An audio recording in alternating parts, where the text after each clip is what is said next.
ଆପଣମାନଙ୍କୁ ଅନୁରୋଧ ଭିଡ଼ିଓଟି को संपूर्ण देखिए भल लगे यहाँ लाइक और शेयर निश्चय करेंगे। राज्य 3 दिन अनुभूत हेब प्रबल शीत सकालू बढ़ कुहुडी गत 24 घंटे ओडिशा अधिकांश स्थान में पारद 2 डिग्री तलक खसी आसंता 3 दिन आहरी 3 डिग्री खसबार संभावना रही फल राज्य प्रबल शीत अनुभूत हेब यासह सकालू कुहुडी बढ़ और आकाश निर्मल रही आंचलिक पाणीपाग विज्ञान केन्द्र पक्षर कहुई।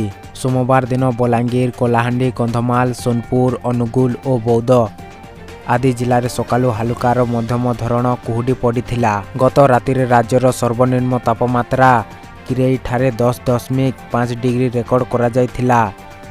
दारिंगड़ बाडी और जिला उदयगिरी में 12 डिग्री और फुलबाणी ठारे सर्वनिम्न 12.5 डिग्री रही। गत रातिर दौत नगरी रे मध्य तापमात्रा 2 डिग्री पर्यंत तलक खसी।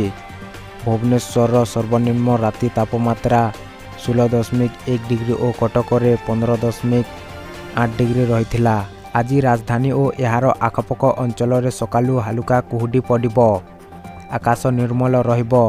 दिनर सर्वोच्च तापमात्रा 29 डिग्री और सर्वनिम्न 18 डिग्री भितर रहिब।